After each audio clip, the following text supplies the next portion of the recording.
오늘은 제6과 말씀 보겠습니다. 성도에게 주신 7가지 축복, 에베소서 1장 3절 말씀입니다.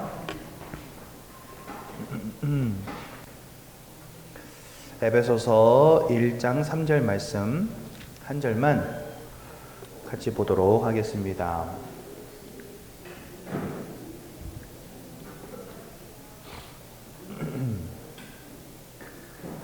네, 신약 성경 310페이지에 있습니다. 에베소서 1장 3절.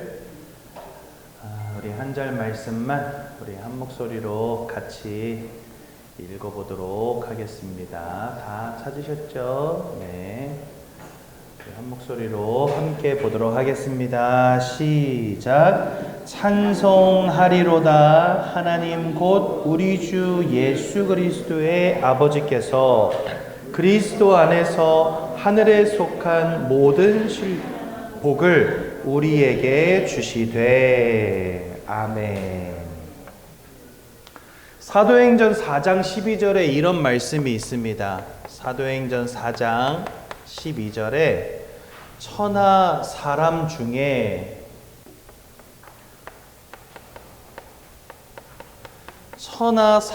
중 구원 얻으리라고 되어 있지만 구원을 주실, 이렇게 이해하시면 되겠습니다.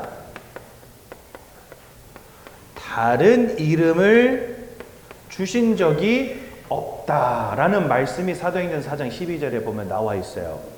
그러면 다른 이름을 주신 적은 없고, 그럼 하나님이 주신 이름은 뭐냐 했을 때 그 이름이 바로 예수다, 이렇게 되어 있습니다. 그리고 여러분들, 우리는 여기서 한번 고민해 볼 필요가 있죠. 왜 예수라는 이름 외에는 구원받을 만한 이름이 이 땅에는 없는가 라는 것을 여러분들이 깨달으려면 반드시 알아야 될 것이 하나 있습니다. 예수 그리스도만이 해결 가능한 문제는 무엇인가? 이거를 우리가 살펴볼 수 있어야 된다는 거예요. 우리가요, 나에게 와 있는 문제가 무엇인지 바로 이해가 되지 않으면은요, 그 답도 바로 이해할 수 없게 됩니다. 그렇죠? 많은 사람들이 어떤 종교를 믿든지 구원에 이를 수 있다라고 생각하는 이유가 뭔지 아십니까? 나한테 무슨 문제가 와 있는지를 이해하지 못하기 때문에 그렇습니다. 그리고요, 대부분의 사람들은 특정한 종교를 믿는 것으로 구원받는다라고 여기지 않고, 보통은 어떻게 해야 구원받는다라고 여기냐면 권선징악을 생각해요. 그래서 여러분들, 이 권선징악, 이것은요 모든 종교 공통입니다. 오직 성경과 기독교만 빼고 다른 모든 종교들은요 다 권선징악을 말해요. 심지어 종교를 갖지 않고 있는 사람들도 다 요거 먼저 생각합니다. 내가 착하게 살고 죄짓지 않으면 구원받는다 라고 다 생각한다는 거죠. 그런데 그게 틀린 생각은 아니고요, 그게 잘못됐다라는 것도 아닙니다. 문제는 뭐냐면 나에게 와 있는 문제를 선행으로 해결할 수 있다라고 오해하는 거, 그게 문제라는 거예요. 쉽게 말하면 나는 지금 암이 걸렸는데 감기약으로 치유할 수 있다라고 생각한다는 거예요. 여러분들, 사람이 폐암이 걸리잖아요. 그러면 기침도 하고요, 가래도 쏟아요. 마치 뭐처럼요? 감기 환자처럼. 그러니까 감기약을 먹으면은요 증세가 완화가 될까요, 안 될까요? 돼요.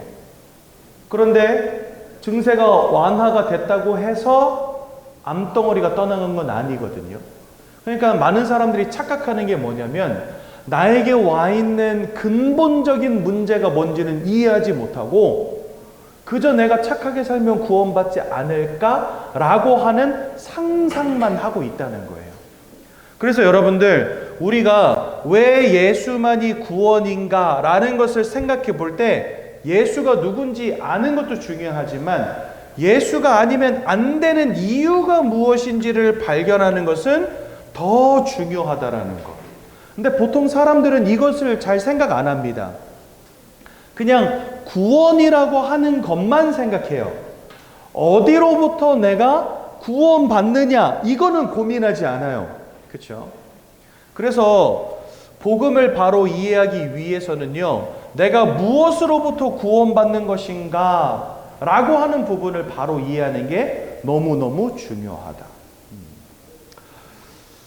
그런 의미에서 볼 때 우리가 어떤 문제 가운데 있는지, 그리고 왜 예수만이 길이 되는지 요 두 가지를 말해주는 게 하나님 입장에선 굉장히 중요한 일이겠죠. 그렇죠? 하나님의 가장 큰 관심이기도 할 거고요. 우리가 무엇으로부터 어떻게 구원받는지를 말해주는 것을 가지고 전도라고 합니다. 교회 안 다니는 사람들 끌어다가 교회 앉혀놓는 게 전도가 아니고요. 네. 예배 잘 드리게 하고 헌금 내게 하는 게 그게 전도가 아니고요. 이 사람이 왜 예수 믿지 않으면 안 되는가? 또 왜 예수만이 길이 되는가? 이것을 바로 깨닫게 해주는 게 바로 전도다라고 성경은 우리에게 설명하신다는 거예요. 그리고 요 전도 때문에 인생을 살아가는 사람들을 우리는 뭐라고 부르냐면요, 전도자라고 부릅니다. 여러분 생각해 보세요.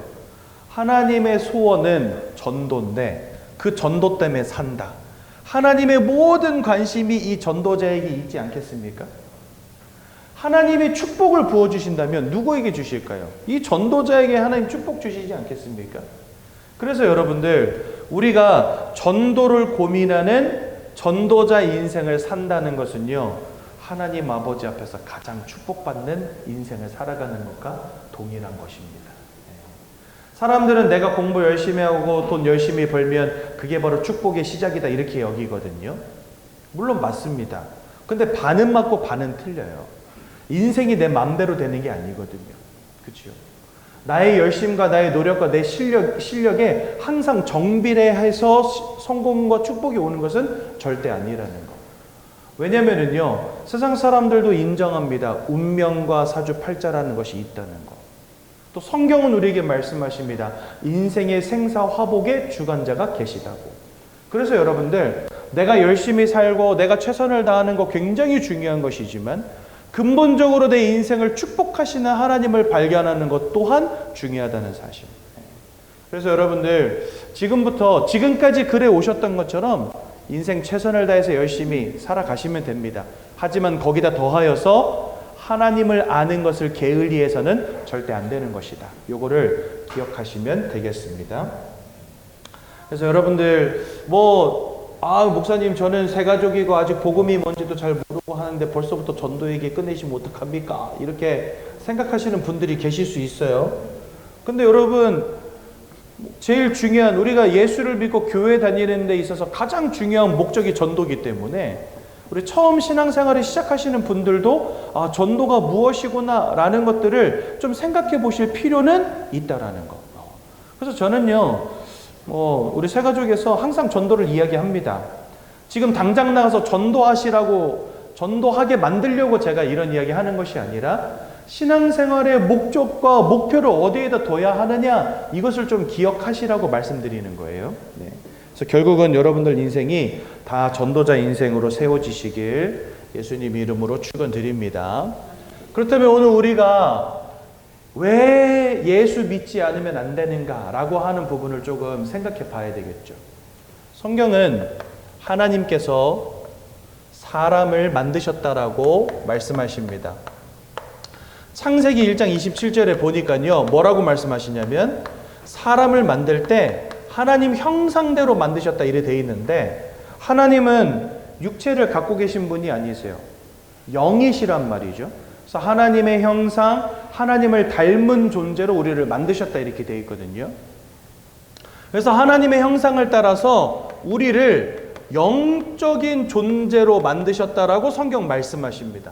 근데 이 영적 존재로 지으셨다라고 하는 가장 큰 증거가 뭐냐? 저와 여러분들이 영적 행위를 한다는 거예요. 여러분, 사람은 마음이 울적하잖아요. 교회도 가고 절도 가고 성당도 갑니다. 가가지고요, 기도도 하고 예배도 드려보고 불공도 드립니다. 제가 예전에 한번 저기 청계산에 있는 청계사 가봤거든요. 거기 가면 한 20m짜리, 30m짜리 이렇게 들어 누워 계시는 불상이 있어요. 그래가지고 그거 구경하러 한번 간 적이 있는데, 보통 가장 큰 전각을 대웅전이라고 하잖아요. 근데 대웅전 옆에 보니까 쬐끄만 정각이 하나 있는 거예요. 근데 그때가 한여름이었는데 어떤 한 30대, 20대 후반, 30대 초반 정도 돼 보이는 남자가 회색 티셔츠를 입고 거기에서 절을 하는데, 한여름에 너무 열심히 절을 하니까 막 그 티가 다 젖은 거예요. 그래가지고 쉬지 않고 절을 이렇게 하더라고요. 제가 이렇게 한 5분 서서 봤는데, 야, 나 같으면 그 정도 하면 허리 끊어지는 고통이 느껴질 것 같은데, 이 사람은요, 쉬지 않고 그렇게 절을 해요. 근데 뭐 때문에 절하는지는 모르죠. 막 말을 하면서 절을 하진 않지만. 근데 뒤에서 보는데요, 뭔가 간절함이 느껴지더라고. 아, 이 사람이 뭐 취업 때문인지, 혹은 뭐 사업 때문인지, 아니면 뭐 학업 때문인지, 아니면 건강 때문인지, 뭐 어떤 이유가 됐든지 간에 그 사람 인생에 와 있는 뭔가 갈등, 번뇌, 이런 것들을 벗어 던지고 싶어서 와 있는 거 아니겠습니까? 그러니까 사람은요, 뭔가 내가 고민이 되잖아요. 또 인생에 힘든 일이 오잖아요. 그러면 가서 절도 하고, 기도도 하고, 예배도 드리고, 이런 영적 행위를 한다는 거예요. 뭔가 인생에 뭐가 안 풀리잖아요. 그럼 무당 불러다가 막 푸닥거리도 해요. 왜 그런지 아십니까? 사람은 동물과 다르게 영적 행위를 하는 영적 존재라는 것입니다. 이 땅에 그 어떤 동물도 영적 행위 하지 않습니다. 동물들도 감정이 있는 거 아시죠? 슬픔도 느끼고요, 기쁨도 느끼고요, 우울증도 느끼고요. 그래서 여러분, 요즘에는 그 반려견, 반려묘 키우는 집에는요, 하루 종일 TV를 틀어놓는데요. 근데 TV 내용이 뭐냐? TV 속에서 개가 하루 종일 뛰놀아. 그러면요, 그 집에서 이제 주인 없이 혼자 있는 개들이 그 TV 보면서 같이 노는 거예요. 왜냐하면 그렇게 안 해주면 강아지 우울증 와버려요. 그러니까 이 동물들도 감정이 있다는 거예요. 근데 우울증 왔다고 해서 강아지가 교회 가는 법은 없어요. 우울증 왔다고 해서 고양이가 절에 가서 불공 드리는 법은 없어요. 왜 그런지 아십니까? 감정도 가졌고 육신도 있지만 영혼을 가진 영적 존재는 아니라는 거예요. 근데 하나님이 사람을 지으실 때 사람은 특이하게도 영적 존재로 지으셨다고 성경 말씀하신다는 겁니다. 그렇다면 그 이유가 무엇인지 아십니까? 다른 이유는 없습니다. 바로 하나님이 영이시기 때문에 그렇습니다. 하나님이 영이시기 때문에 우리를 영적 존재로 지으신 거예요. 이게 무슨 말이냐면, 눈으로 볼 수 없고 손으로 만질 수 없는 그 하나님을 이해할 수 있는 존재로 저와 여러분들을 만들었다는 겁니다. 제가 현장에서 전도하는데 어떤 분이 저한테 이런 질문을 하더라고요. 목사님, 하나님 본 적 있어요? 이러는 거예요, 저한테. 그래서 제가 본 적 없는데요? 그러니까 보지도 못한 존재를 왜 믿니, 나보고. 그러니까 여러분, 이게 진짜 골 때리는 거죠. 그래서 제가 그분에게 이렇게 질문했거든요. 마음 보신 적 있습니까? 본 적 없대. 마음 있어요, 없어요? 있대. 어떻게 아냐? 물어보니까 그냥 마음은 있는 거래요. 하나님도 그렇게 계십니다. 우리는요, 마음을 볼 수 없으나 마음의 존재를 이해합니다. 왜 그런지 아십니까? 마음을 가진 존재이기 때문에 그래요. 영으로 계신 하나님을 우리는 볼 수 없으나 그 하나님의 존재를 이해할 수 있습니다. 왠지 아세요? 그것 때문에 저와 여러분들을 영적 존재로 하나님이 처음부터 만드신 거예요. 그래서 우리는 하나님을 볼 수 없고 하나님을 만질 수 없으나 하나님의 존재를 이해할 수 있는 영적 존재라는 겁니다. 즉, 영이신 하나님을 이해하고 영이신 하나님을 알고 그 하나님을 이해하고 그 하나님과 함께하는 축복을 누리라고 처음부터 우리를 영적 존재로 지으셨다는 거예요. 그러니까 하나님은 저와 여러분들과 하나님과의 관계를 염두에 두시고 우리를 만드셨다는 거예요. 그래서 하나님과 우리 사이의 관계는 굉장히 중요한 문제입니다. 그런데 이 땅을 살아가는 대부분의 사람들은요, 여기에 관심이 있을까요, 없을까요? 없어요. 하나님이라는 존재가 계시다는 것도 알지 못하고, 그 하나님과 내가 관계 속에 있어야 된다라는 것도 알지 못해요. 그게 얼마나 중요한지를 깨닫지를 못하는 거예요. 근데 여러분, 우리가 조금 간단하게만 따져봐도요, 저와 여러분들이 육신을 가졌기 때문에 밥을 먹고 잠을 자고 물 마시는 거 얼마나 중요합니까? 밥 먹고 물 마시고 잠자는 거 요 세 가지 안 하잖아요? 죽어요. 왜냐? 육신을 가졌기 때문에. 또 여러분, 우리 마음을 가졌잖아요? 그러니까 사랑하고 이해하고 배려하고 뭔가를 추구하고 성취하고 중요합니까? 안 중요합니까? 대충 살아가는 사람 아무도 없어요. 내 마음의 만족과 행복을 위해서 살거든요. 왜냐? 마음을 가졌기 때문에 이거 추구하는 거예요. 우린 육신을 가졌기 때문에 육신의 행복도 추구하고 마음을 가졌기 때문에 정서적인 평안도 추구하는데 영혼을 가진 우리가 하나님을 추구하지 않는다? 이거 진짜 큰 문제거든요. 그런데 많은 사람들이 영혼을 가진 영적 존재임에도 불구하고 하나님과의 관계는요, 신경 쓰지 않는다는 거. 여기에서부터 사실은 뭔가가 삐뚤어지기 시작한 겁니다. 그렇죠? 그래서 원래 인생은 영적 존재로서 하나님과의 관계 속에 있었다는 겁니다. 그리고 그 속에서만 참 행복을 누리는 존재로 우리를 지으셨다는 거예요. 여러분, 사람이요, 아무리 마음이 넓고 마음이 푸근한 사람이라도 육신적으로 극한의 어려움에 처하잖아요. 그러면은요, 행복을 느끼기 쉽지 않아요. 그래서 어느 정도 육신적으로도 풍족함과 그 다음에 정서적으로도 안정감을 찾을 때에야 비로소 나 좀 행복하다라고 느끼기 시작합니다. 왜냐하면 영혼과 마음과 육신을 가진 존재이기 때문에 이 세 가지가 조화롭게 풍요로워야 돼요. 사람이란 존재는 그렇습니다. 그런데 이 영적인 부분이 무너져 있다. 어떻게 되겠습니까? 내가 아무리 육신적으로 풍족함을 누려도 뭔가 인생이요, 행복을 찾기가 쉽지 않은 거예요. 여러분, 사람은 진짜 특이한 게 마음과 육신이 하나인 존재입니다. 그래서 여러분들, 마음이 무너지면 육신이 병들고요, 육신이 병들면 마음이 병듭니다. 이게 왜 그런지 아십니까? 하나예요, 그 두 가지가. 그래서 여러분들, 어느 한쪽이 무너져 버리면 다른 두 개가 영향받습니다. 그런데 하나님과의 관계가 무너졌다. 그것 때문에 여러분들의 마음이, 여러분들의 육신이 어려움과 고통을 당할 수 있다는 거예요. 그래서 여러분, 영적 존재이기 때문에 하나님과의 관계를 고민하는 것은 굉장히 중요하다. 근데 성경에 보니까 이 하나님과의 관계가 결정적으로 무너져 내린 사건이 나와요. 그게 뭐냐?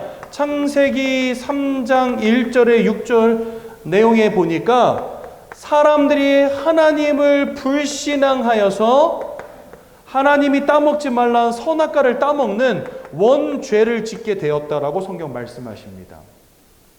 선악과 따먹는 장면 나오잖아요. 이거 교회 안 다니는 사람들도 대부분 아는 내용이거든요. 사과처럼 생긴 과일 하나 그려놓고 그거 이렇게 따먹는 장면들, 이거 불신자들도 많이 아는 장면입니다. 근데 성경에서는요, 이 사건을 굉장히 중요하게 다루십니다. 왜냐면은요, 하나님과의 관계가 틀어진 사건이었거든요.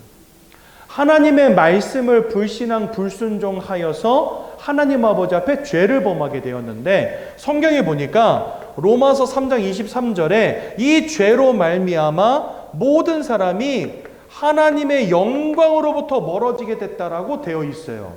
그 말은 뭐냐면, 원죄 사건 때문에 하나님과 사람 사이의 관계가 틀어져 버렸다라는 것을 우리에게 보여주시는 거예요.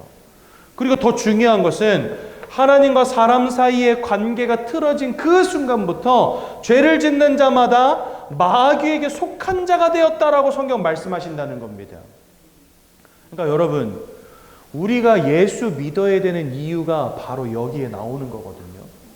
우리가 아무리 착하게 살아도 절대로 해결이 안 되어지는 문제가 있습니다. 그게 뭐냐? 바로 사단 마귀에게 운명과 사주팔자로 꽉 사로잡혀버린 이 상태. 이거는요, 내 열심으로, 선행으로, 지식으로, 경제로, 성공으로 해결이 되어지지 않는 문제라는 거예요.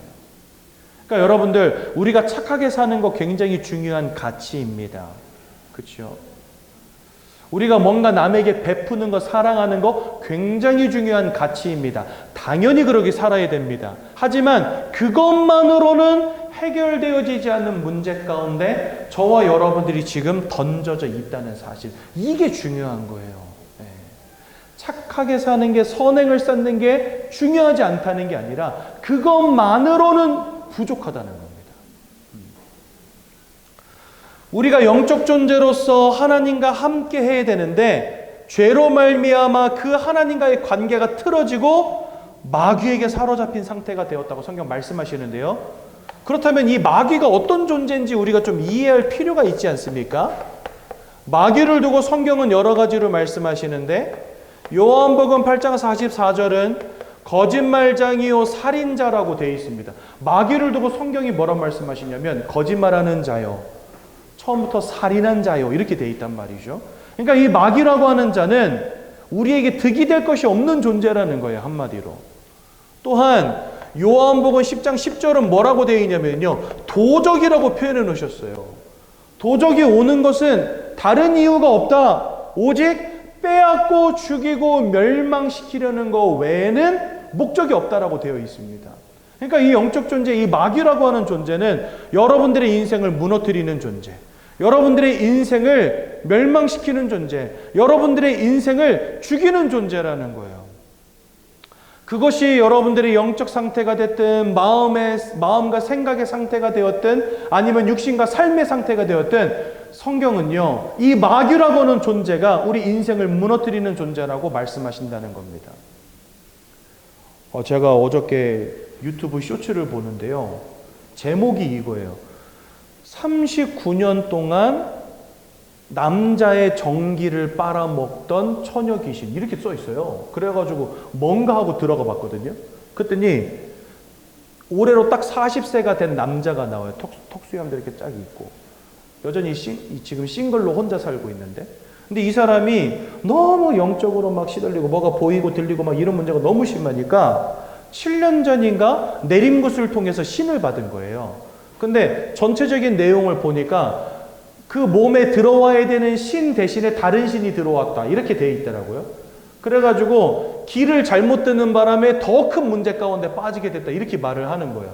근데 나중에 뭐 무당들이 주변에 있어가지고 막 퇴마 의식하고 막 이러면서 아무튼 그 실제 다큐로 이걸 만드는 그런 영상이었는데, 거기 보니까 맨 마지막에 이 사람 가장 안쪽에 꼭꼭 숨어 있었던 진짜 정체가 딱 드러났는데, 그 정체가 누구였냐? 이 남자가 태어날 때부터 이 남자에게 빙의된 귀신이 있었던 거예요. 근데 알고 보니까 그 귀신이 어떻게 해서 이 아이에게 들어오게 됐냐 하니까, 그 엄마 뱃속에 임신돼 있을 때 엄마에게 빙의되어 있던 귀신이 아이에게 옮겨 붙은 거라 그러더라고요. 그러니까 태어날 때부터 귀신을 몸에다 달고 태어난 거예요. 근데 그 아이의 몸속에 처음부터 들러붙어 있던 귀신이 누구였냐? 바로 처녀 귀신이었던 거예요. 이 처녀 귀신이 39년을 붙어가지고 이 남자 인생을요 갉아먹었던 겁니다. 어느 정도로 갉아먹었냐? 일상생활이 안 돼요. 왜? 보이고 들리고 하니까. 사람들하고 인간관계가 안 돼요. 그래서 40년을 혼자 사는 거예요. 그리고 막 늘 시달리고 몸이 아프고 막 너무 우울감이 심하고 이러고, 그러면서 이분이 하는 이야기가 뭐냐니까 막 갑자기 자기는 그 무차별 폭행 그리고 무차별 살인 저지르는 사람들의 그 심리를 자기가 이해하겠다는 거예요. 왜냐면 갑자기 막 살의가 쳐 올라오는데 그것을 주체를 못 하겠대요, 자기가. 그래가지고 집에서 날카로운 것들을 다 갖다 버린 거예요. 왜냐? 뭐 칼이나 이런 것들이 가까이 있으면은 뭔가 일 저지를 것 같다는 거죠. 그러면서 그 한 남자의 인생의 이야기가 유튜브로 탁 나오는 걸 제가 봤거든요. 그걸 보면서요, 너무 안타까웠어요. 여러분, 분명히 성경은 우리에게 뭐라 말씀하시냐? 눈에 보이지 않지만 하나님을 대적하고 거짓말장이요 살인자요 또한 도적과 같은 이 악령의 존재들이 있다라고 분명히 말씀하십니다. 그런데 저와 여러분들이 영적 존재이기 때문에 이런 눈에 보이지 않는 마귀와 악령의 역사에 영향받을 수 있다는 사실. 그래서 여러분들, 우리나라에 내림굿을 받고 지금 작두도 타고 점치고 굿하고 하면서 살아가는 사람이 우리나라에만 100만 명이 있어요. 여러분들 우리나라가 7,500만이잖아요. 지금 전 국민이. 70명 중에 한 명은요 무당인 거예요. 지금 우리나라에. 너무 많은 사람들이 내림굿을 받고 몸에다가 귀신을 모시고 살아가는 사람들이 이렇게 많다는 거예요. 근데 성경은 그 영적 존재들에 대해서 뭐라 말씀하시냐? 거짓말장이요 살인마요 도적이라고 되어 있고, 또한 계시록 12장 9절은 천하를 꿰는 자다 이렇게 표현해 놓고 있습니다. 속이는 자라는 겁니다. 꿰는 자라는 겁니다. 이런 영적인 존재가 지금 이 땅에 존재하고 있다는 사실. 그런데 성경은요, 죄로 말미암아 하나님과의 관계가 틀어진 그 순간부터 이 마귀에게 우리가 사로잡힌 존재가 되었다라고 말씀하십니다. 이것을 세상 말로는 뭐라고 하냐면요, 운명 사주팔자라고 하는 것입니다.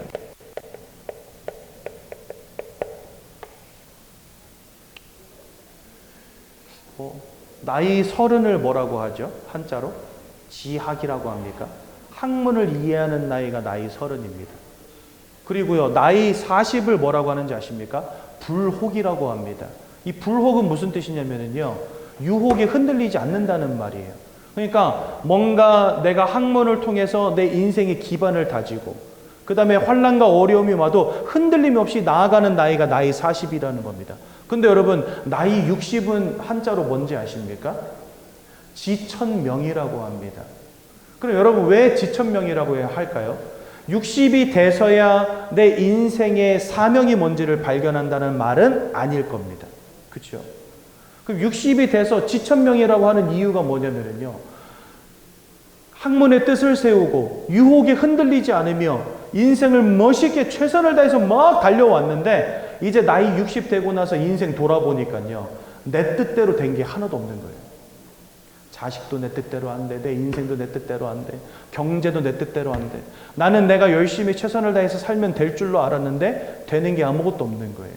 그때서야 비로소 사람들이 깨닫습니다. 아, 내 노력으로 어쩔 수 없는 하늘의 뜻이라는 게 있는 거구나. 그걸 깨닫는 나이가 나이 60이라는 겁니다. 그거를요, 보통 사람들은 뭐라고 말하냐?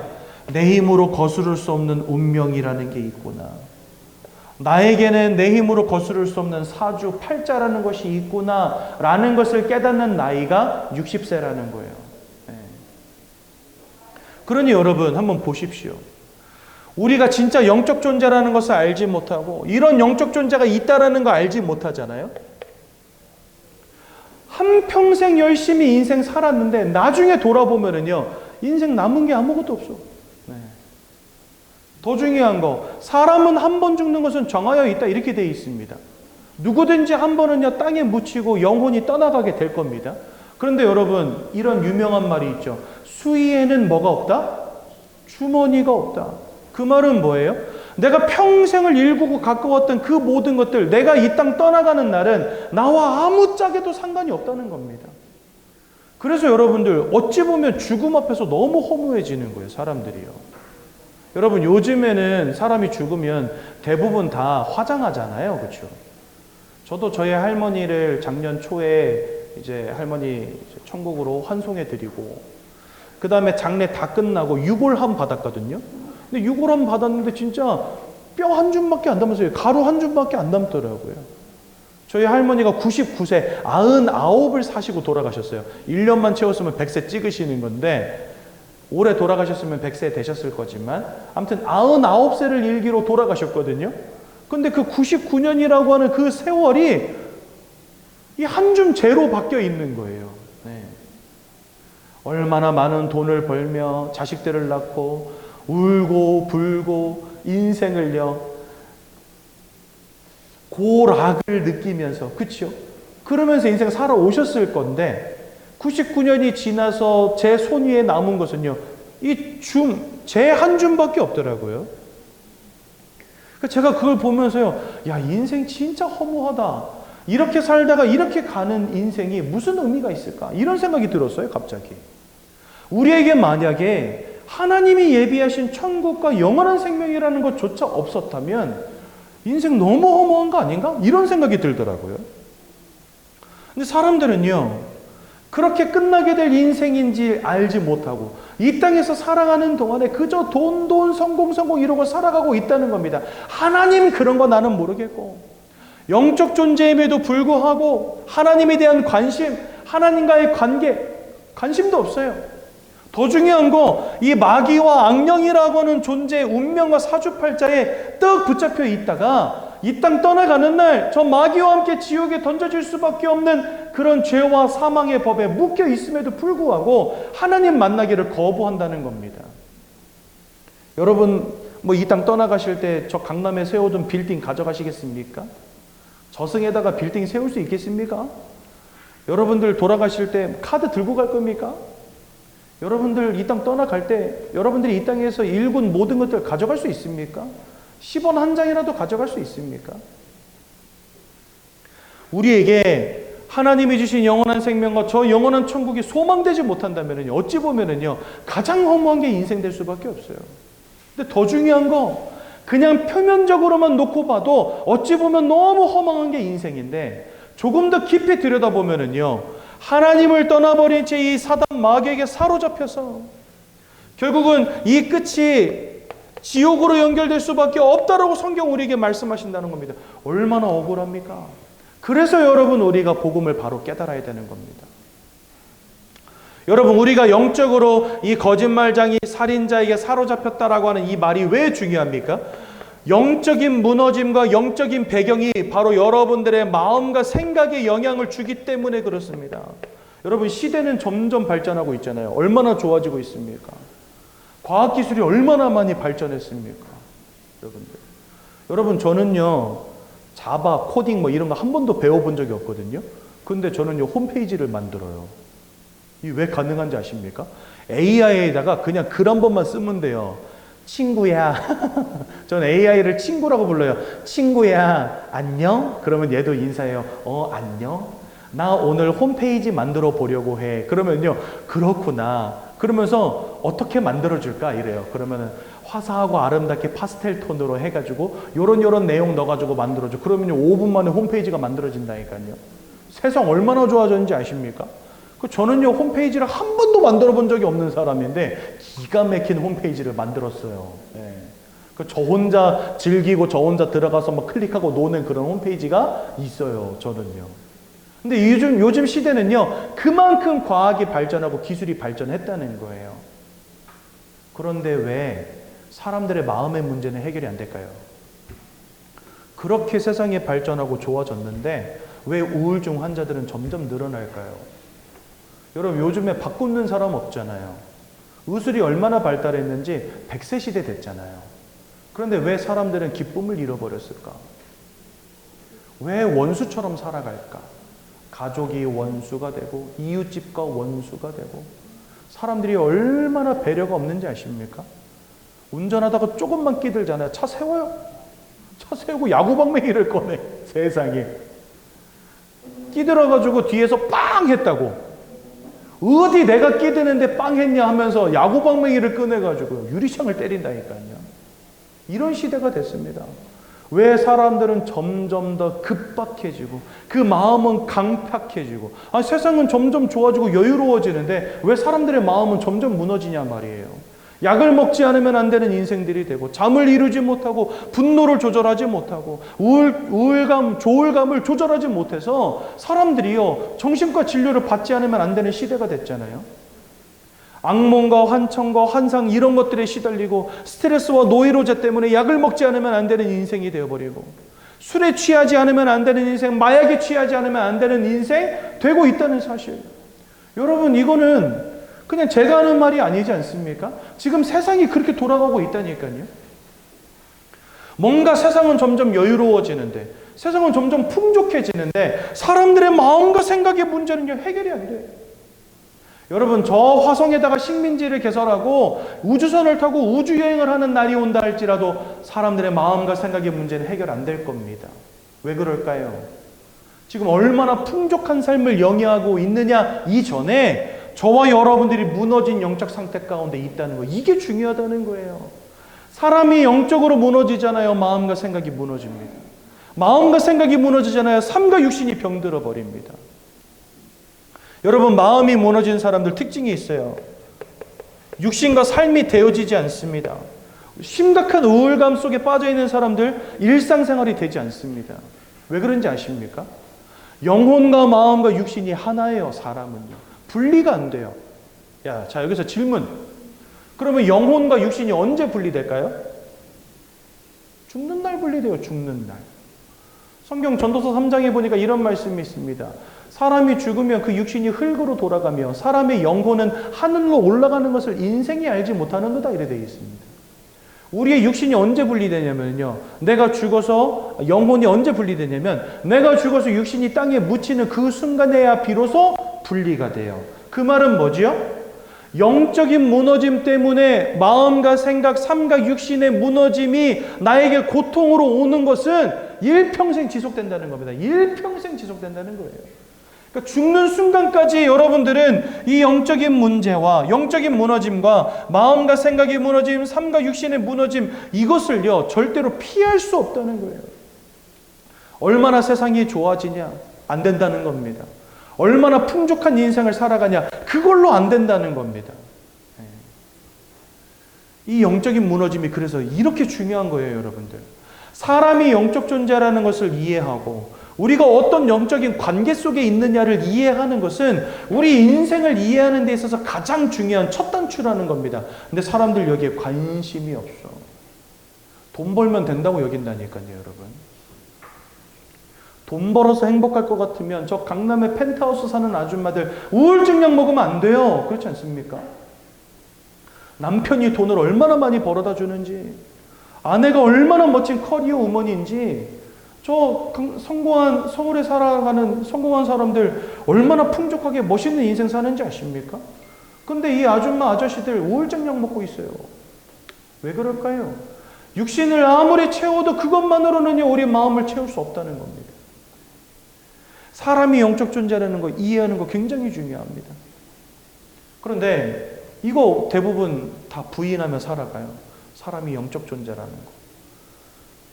철학가들도 뭐라고 말하냐? 사람은 생각하는 동물이다, 이렇게 말해요. 그 말은 뭐죠? 생각한다는 건 마음과 이성을 가졌다는 것이고, 동물이라는 건 육신을 가졌다는 거예요. 그러니까 마음과 육신을 인정하지만 영적인 부분은 철저하게 인정하지 않는다는 겁니다. 근데 여러분, 사람을 보세요. 사람은 영적 존재라니까요. 여러분, 운전하고 가다가 사고 터져 보십시오. 대번에 기도하기 시작합니다. 누가 됐든, 하나님이든 부처님이든 예수님이든 성모 마리아든 제발 나 좀 살려달라고 기도한다니까요. 오랫동안 교회 다니다가 안 다닌 사람은요, 뭐라고 기도하는지 아세요? 나 이번에 한번 살려주면 이제는 교회에다가 내 생명을 드리겠습니다, 이러면서 기도해요. 사람의 인생이 문제 오고 어려움 오잖아요. 안 찾던 신을 찾아요. 왜 그런지 아십니까? 그게 본능이에요, 본능. 사람에게 와 있는 영적 본능이라는 거예요. 뭔가 인생 문제 오잖아요. 그러면 무슨 생각하냐면, 야, 이거 무당 불러다가 푸닥거리라도 한번 해야 되겠다, 이 생각해요. 뭔가 인생이 우원질고 오잖아요. 그럼 무슨 생각하는지 아십니까? 아버지 제사를 안 지내서 이런가 보다, 이래가지고 제사상 차리는 게 사람이에요. 개, 돼지, 고양이, 소 이런 동물들이 어디서 찬양하고 기도하고 제사 드리고 고사 지내는 거 보신 적 있습니까? 그런 법이 없습니다. 왜 그런지 아십니까? 영적 존재가 아니기 때문에. 사람은 영적 존재라는 사실. 그러므로 우리에게 이러한 영적인 관계성은 굉장히 중요하다는 거, 이거 여러분들 인정하셔야 돼요. 그래서 사람들이 인생에 많은 고난이 오니까 답을 찾는데 문제가 뭔지 모르니 오답을 찾을 수밖에. 아, 하나님을 잃어버린 것에서부터 이 문제가 시작됐구나. 내 영적인 관계성이 무너진 것에서부터 이 문제가 시작됐구나. 이렇게 문제가 보여야 내가 하나님을 만나야 되겠다, 하나님께로 돌아가야 되겠다, 뭔가 답이 찾아질 거 아니에요. 근데 문제가 뭔지 보이지 않으니까, 뭔가 내 인생에는 문제가 와 있는데 이게 왜 와 있는지 모르니까 나름대로 답을 찾기 시작하는 겁니다. 야, 공부라도 열심히 해보자, 성공이라도 해보자, 돈이라도 벌어보자, 착하게 살아보자. 아무리 해봐도 안 되는 거죠. 그래서 여러분들, 답을 열심히 찾으나 오답이 될 수밖에 없고, 더 큰 문제는 뭐냐? 우상숭배를 시작한다는 겁니다. 참 신기하죠? 배웠다라고 하는 분들이요, 돼지머리 삶아다 놓고 저래요. 뭔가 좀 세상의 흐름을 이해했다라고 하는 사람들이요, 옆에다 무당을 끼놓고 정치하고 있어요. 왜 그런지 아십니까? 사람은 본능적으로 영적 존재이기 때문에 이 영적인 행위를 벗어날 수 없다는 거예요. 돼지머리가 우리 인생 축복하겠습니까? 근데 그 앞에 절한다니까요. 무당 그것들 다 거짓말장이고 사기꾼들이야 하는 사람들이 옆에다가 무당 끼고 정치하고 있다니까요. 왜 그런지 아십니까? 사람은 영적 존재. 이거 벗어날 수가 없어요. 이 상태를 벗어날 수가 없어요. 뭔가 깎아놓고 빌고 찾아가서 빌고 쫓아가서 빌고 불러다가 빌고 모셔놓고 빌고 그런 인생 살아갈 수밖에 없는 겁니다. 근데 문제는 뭐냐? 나에게 와 있는 진짜 문제가 뭔지 모르니까 영적 행위를 하는데 하나님을 찾는 영적 행위가 아닌 틀린 영적 행위 하는 거죠. 근데 성경은 그것을 두고 뭐라고 하냐면 고린도전서 10장 20절에 보니까 악령과 교제하는 것이다 이래 되어 있습니다. 그러니까 하나님을 잃어버린 무너진 관계 속에서 어떻게든 내 인생 해결해 보려고 하는 영적 행위들이 악령과 교제하고 있는 거라는 거예요. 그래서 더 큰 무너짐, 더 큰 실패 올 수밖에 없는 겁니다. 왜요? 악령을 성경은 뭐라 말씀하시니까요? 거짓말장이요, 살인자요, 도적이요, 천하를 꿰는 자라고 말씀하시니까. 그런 영적 존재와 계속해서 교제하는데 어떻게 되겠습니까? 여러분들의 인생에 사기꾼이, 도둑놈이, 도적놈이 맨날 들락날락한다 생각해 보세요. 뭐가 남아나겠습니까? 하면 할수록 인생 무너지고 박살날 수밖에 없는 거죠. 더 큰 문제는 무엇입니까? 히브리서 9장 27절 사람이 한 번 죽는 것은 정하신 것이요 그 위에는 심판이 있다 말씀하시고 마태복음 25장 41절 지옥은 마귀와 그의 사자들을 위해서 예비된 곳이다 이래 되어 있습니다. 하나님의 심판 이후에 사단 마귀는요 저 지옥으로 던져집니다. 근데 문제는 뭐냐? 마귀에게 속한 모든 것들을 같이 지옥으로 들어갑니다. 근데 요한일서 3장 8절 뭐라 되어 있습니까? 죄를 짓는 자마다 마귀에게 속하였느니라 이래 되어 있다니까요. 여러분 진짜 무서운 말입니다. 저와 여러분들이 죄로 말미암아 마귀에게 속한 자가 되었다 이렇게 되어 있어요. 그 말은 뭐지요? 이 땅 떠나가는 날 하나님께 심판받고 마귀와 함께 지옥에 들어갈 수밖에 없는 존재가 되었다는 겁니다. 그리고 여러분 이 문제를 어떻게 해결해야 되겠습니까 도대체? 돈으로도 안 되고 성공으로도 안 되고 선행으로도 안 되면 도대체 우리는 이 문제를 어떻게 해결하겠습니까?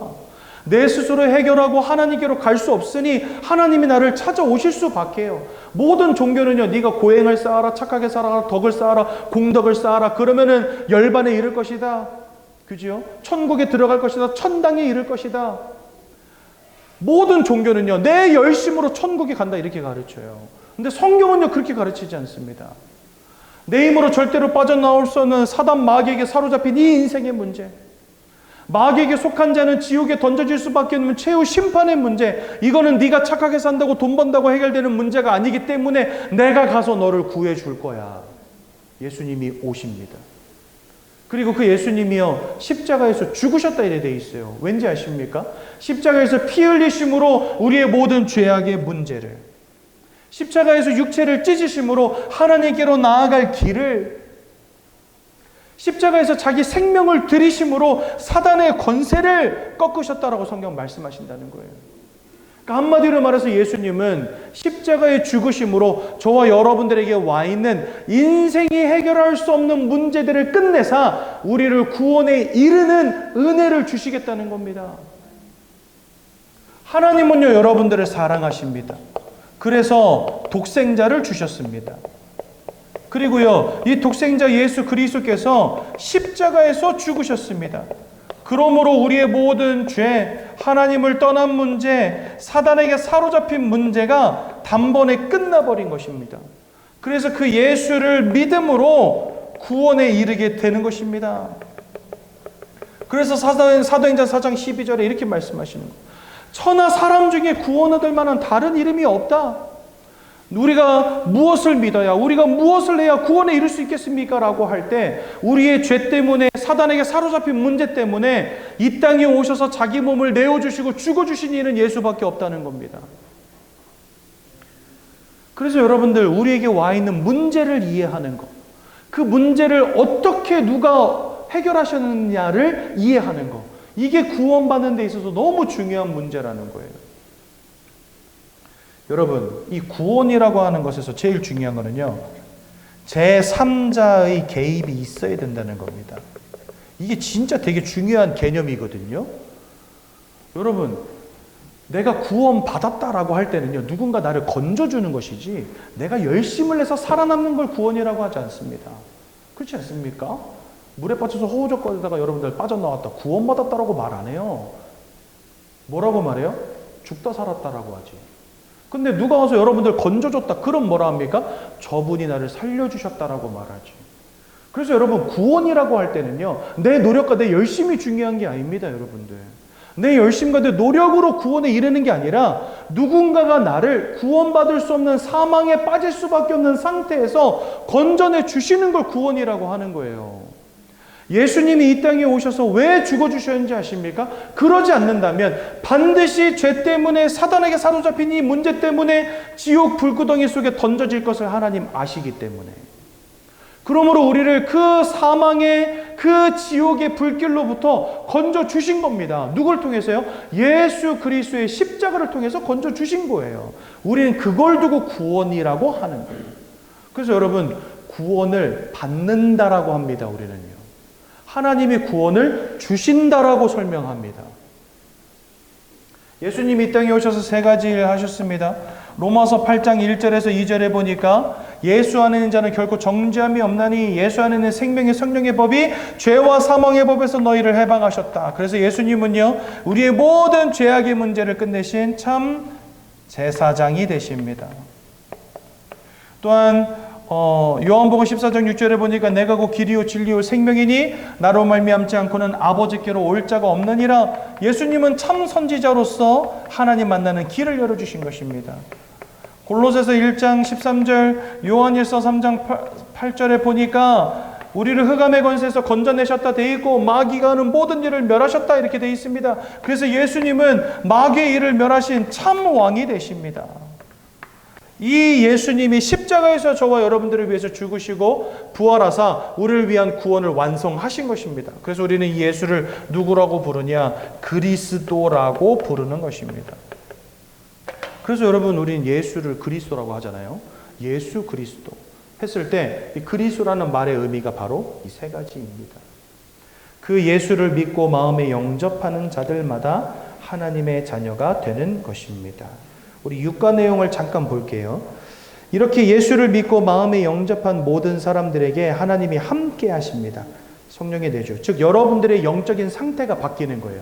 이전까지는 운명 사주팔자 속에 있었으나 이제는 하나님이 함께 하시는, 즉 하나님과의 영적인 관계가 회복되는 겁니다. 하나님이 함께 해주심으로. 그때부터 하나님이 여러분들을 인도하시고 여러분들 기도에 응답하십니다.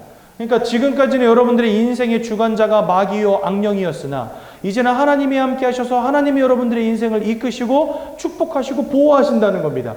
모든 영적인 관계, 영적인 배경 다 바뀌어버리는 겁니다. 언제요? 예수 영접할 때. 그러니 여러분, 이거 주저할 필요 있습니까? 예수를 마음에 믿는 거 주저할 필요 있습니까? 주저할 필요가 없죠. 지금 당장 예수 영접해야 되겠죠. 또한 그런 성도에게는요, 권세로 함께 하십니다. 이제는 마귀와 악령이 여러분들을 더 이상 무너뜨릴 수 없는 그런 하나님의 자녀로 바뀌는 것이고요. 또 하나님이 여러분들을 위해서 부리시는 영이 있습니다. 천사들이라고 합니다. 여러분들을 위해서 파송하시고 싸우게 하시고 영적 군사들이죠. 하나님의 백성들을 위해서 하나님이 부리시는 영이 있다는 겁니다. 그 천사의 도움을 우리가 받게 되는 것이고요. 또한 우리의 시민권과 우리의 영적 배경이 하늘나라가 된다라고 말씀하십니다. 우린 대한민국 주권을 가진 사람들이잖아요. 그래서 외국에 나가면은요, 우리가 외국에서 문제당했다 그러면요, 대한민국 정부가 움직입니다. 왜냐하면 우리는 대한민국 국민이니까. 그것처럼 우리가 하늘나라 백성이 되었다. 그 말은 뭐죠? 이 땅에서 살아가지만 하늘의 축복이 함께하는 사람들이라는 겁니다. 너무나 놀라운 축복이죠. 또한 우리에게 세계복음화라고 하는 이 복음 전하는 전도자의 삶을 살아갈 수 있는 축복을 주신 겁니다. 그래서 결론, 하나님을 만나는 것이 인생의 참 축복의 시작입니다. 돈 많이 버는 것도 중요하지만, 성공하는 것도 중요하지만 하나님을 만나는 것보다 중요한 것은 없습니다. 누구에게? 영적 존재인 사람에게. 그래서 오늘 하나님 다 만나시기 바랍니다. 여기 교재 15페이지에 보시면 하나님을 만나는 기도가 있어요. 우리 이 시간에 함께 기도함으로 하나님을 만나는 시간 갖기를 원합니다. 15페이지를 다 펴보시고요. 거기 있는 영접 기도문을 우리 함께 고백함으로 예수님 마음속에 영접하도록 하겠습니다. 사랑의 하나님, 이제 나는 죄인인 것을 깨닫고 회개합니다.